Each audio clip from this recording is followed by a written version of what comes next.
The city breathed, a mechanical dragon of steel and glass, Neo-Tokyo. Towers clawed at the sky, holographic geishas beckoned from billboards, and the hum of maglev trains pulsed like a heartbeat. Yet, beneath the chrome sheen, the soul of old Japan lingered. Cherry blossoms swirled in the artificial breeze, the scent of incense wafted from hidden shrines. Tradition and innovation locked in an eternal dance. This was Cody's world, a world on the cusp of transformation. Cody knew every alley of this city. Every shadow held a story, every corner a memory. He had spent his life navigating its neon-drenched labyrinth. Selling noodles from his street stall, he observed the city's ebb and flow. The salarymen rushing to work, their faces etched with exhaustion. The giggling schoolgirls, their eyes bright with dreams. Cody was invisible to them. Just another face in the crowd. Little did they know, destiny had other plans for him.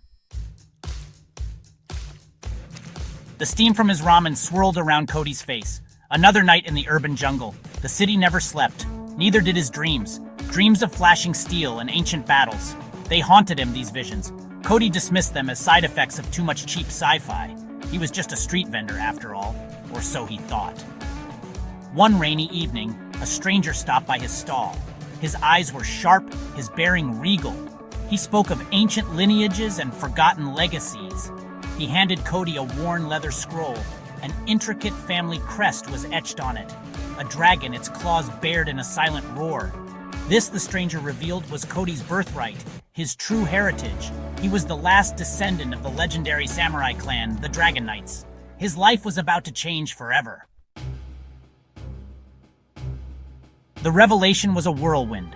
Cody, the humble noodle vendor, was whisked away to a sprawling estate overlooking the city. Gone were the ramen fumes and the city's cacophony. In their place, opulent halls adorned with samurai armor and priceless artifacts. He met his relatives, a viper's nest of ambition and deceit. They had kept his existence a secret, fearing his claim to the family fortune. You see, Cody, we couldn't afford any disruptions. Your arrival complicates things. His uncle, a shrewd businessman, saw Cody as a threat to his power. His cousins, their eyes gleaming with envy, whispered behind their fans. Cody had stumbled into a world of wealth and danger. He felt like a fish out of water. The silken robes felt suffocating. The courtly manners, a foreign language, yet something stirred within him, a sense of belonging he had never felt before. The weight of the katana on his hip felt strangely familiar. The ancient blood of warriors coursed through his veins. He would not be a pawn in their game. He would fight for his birthright, for his honor. Audrey, a name that dripped like honeyed poison. Cody's cousin, a vision of beauty and grace. Her eyes, however, held a chilling intelligence, a cunning that belied her delicate features. She moved through the family estate like a phantom, whispering in ears, manipulating events to her advantage. Her smile was a weapon, disarming and deadly.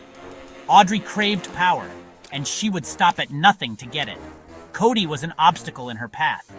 His very existence threatened her plans. Oh, Cody, you poor thing. You must be so overwhelmed. Let me help you. Navigate this new world. She set about discrediting him, using her charm and wit to turn the family against him.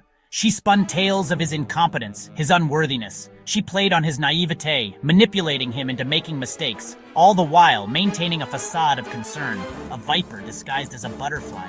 Cody was walking a tightrope, and the only thing waiting for him at the bottom was ruin. In the eye of the storm, Cody found solace in an unexpected place. Yeah, it was me. A young woman with eyes that mirrored the city lights, a tech whiz who managed the family's vast digital empire. I saw through the facades and pretenses of the elite. She saw Cody for who he was, not a usurper but a lost soul trying to find his place. Our connection was instant, a shared understanding in a world of deceit. She saw the goodness in him, the strength beneath his uncertainty. Lorna became his confidant, his guide through the treacherous labyrinth of family politics. I taught him the rules of our world, how to navigate the social minefield. With her by his side, he began to find his footing. Their late-night conversations, fueled by strong coffee and shared dreams, became his anchor. In a world of darkness, I was his light. And in that light, Cody found a flicker of connection amidst the chaos. The tension culminated at the annual family gala, a night of shimmering kimonos and veiled threats. The air crackled with expectation. This was Audrey's stage, her masterpiece. I've orchestrated a public humiliation for Cody, a plan to expose him as a fraud and solidify my own position. But she had underestimated him. Lorna, sensing the trap, had been gathering evidence, proof of Audrey's treachery, her embezzlement of family funds, her manipulation of business deals, her web of lies. At the height of the gala, with all eyes on him, Cody took the stage. He revealed Audrey's crimes, her carefully constructed facade crumbling around her. The room erupted in chaos, accusations flew, alliances shifted. The Dragon Knights were a family divided. In the aftermath of the revelation, Lorna's own past came to light. She too harbored a secret. She was not a mere employee of the Dragon Knights. She was a descendant of a rival clan, the Shadow Walkers, a clan that had been betrayed and nearly wiped out by the Dragon Knights centuries ago. I infiltrated the family, seeking revenge for my ancestors, yet I fell in love with Cody. My loyalty is torn. Cody understood her dilemma. He too had been betrayed by his blood.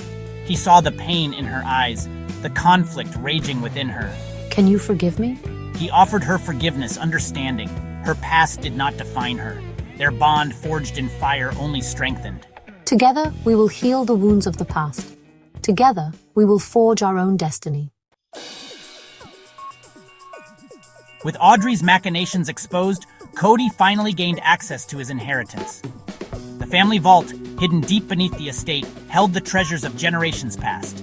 Ancient scrolls filled with wisdom, crafted katanas, their blades whispering tales of forgotten battles, and at the heart of it all, a magnificent suit of samurai armor, black as night with scales that shimmered like obsidian, the armor of the Dragon Knights. As Cody donned the armor, he felt a surge of power. The spirit of his ancestors flowed through him. He was no longer the scared street vendor. He was a warrior, a protector. The Dragon Knight had awakened. The armor hummed with energy, responding to his touch. It moved with him, an extension of his will. He was ready to face any challenge, to protect those he loved, to honor his legacy. The sun rose over Neo-Tokyo, casting its golden light on the city's steel and glass. A new day dawned, a day of hope, a day of change. Cody stood on the balcony of the estate, looking out at the sprawling metropolis. He was no longer just a street vendor. He was a Dragon Knight, a guardian, a symbol of hope in a world teetering on the edge. Our journey is far from over. New challenges await. New enemies will emerge from the shadows, but we are ready. With Lorna by his side and the spirit of his ancestors guiding him, Cody would face them all. The Dragon Knight had returned to Neo-Tokyo, and his legend was just beginning.